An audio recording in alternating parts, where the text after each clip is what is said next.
Nunca me olvidaré de aquella noche en Veracruz, cuando decidí ir con unos amigos a acampar cerca del río Papaloapan. Era un plan simple: fuego, cervezas y algunas historias alrededor de la fogata. Al caer la noche, todo parecía normal.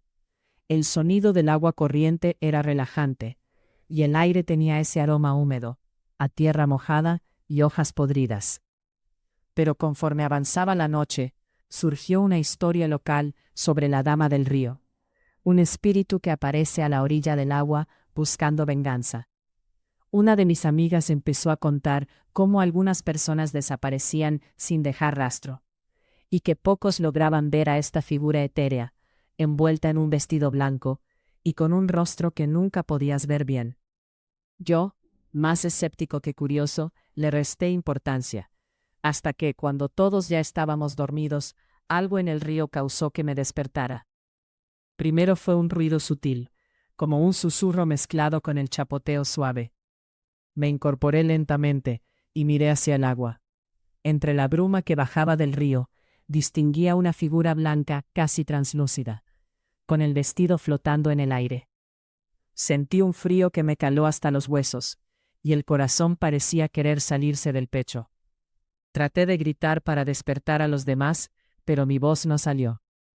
La figura empezó a acercarse a la orilla, y justo cuando parecía que iba a cruzar el pequeño claro donde estábamos acampando, desapareció.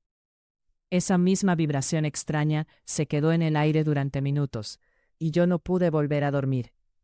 Lo peor vino en la mañana siguiente, cuando vimos unos pies marcados en el barro mojado, desde el centro del río hasta nuestra fogata, pero sin ninguna figura que las acompañara. Fue entonces cuando comprendí que no era una leyenda, sino algo real y aterrador. Estoy acostumbrado a vivir en el altiplano andino, en un pequeño pueblo entre Bolivia y Perú, donde el viento es casi constante y las noches son gélidas.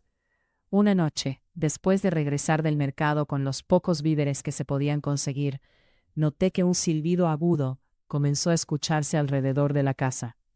Era un sonido extraño, como una canción rota y fría, diferente a cualquier otra cosa que hubiera oído.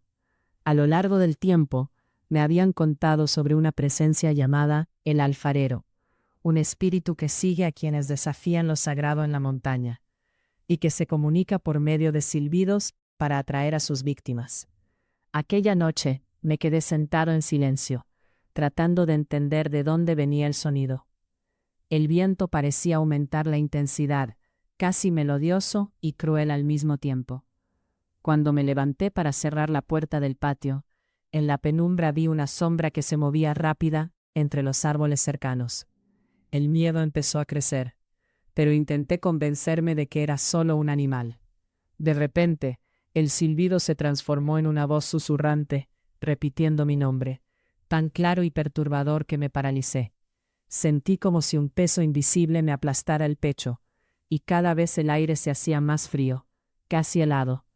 Intenté correr hacia el interior de la casa, pero mis pies parecían estar atrapados en el suelo arcilloso. Mirando hacia atrás, vi una figura encorvada con un rostro cubierto por un manto, y en sus manos un cántaro de barro con agua turbia. La figura se acercaba más y más, y justo cuando logré entrar a la casa y cerrar la puerta, escuché el sonido del cántaro rompiéndose en la tierra afuera. Después de eso, el silbido desapareció, pero hasta hoy, cada vez que lo escucho de nuevo, el corazón se me encoge de miedo y la piel se me eriza como entonces. Hace unos años, me mudé a un antiguo edificio en el centro histórico de Ciudad de México. El edificio tenía un aire decadente, con muros cubiertos de grafiti y ventanas con vidrios rotos. Desde la primera noche, algo raro sucedió. Cada vez que apagaba las luces para dormir, escuchaba ecos, susurros que parecían venir de las paredes. Al principio pensé que eran los vecinos, pero los sonidos no se parecían a lo humano.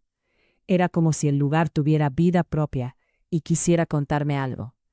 Decidí investigar la historia del edificio y descubrí que había sido una casa colonial a finales del siglo XIX, donde una familia desapareció de manera misteriosa.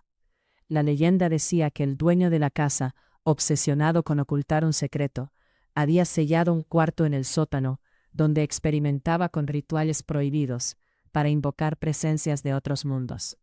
Esa noche, armado con una linterna y mucha curiosidad, bajé al sótano. Entre la oscuridad vi marcas grabadas en las paredes y unos símbolos antiguos pintados con una especie de tinta negra. Cuando entré al cuarto cerrado, la puerta se cerró de golpe detrás de mí.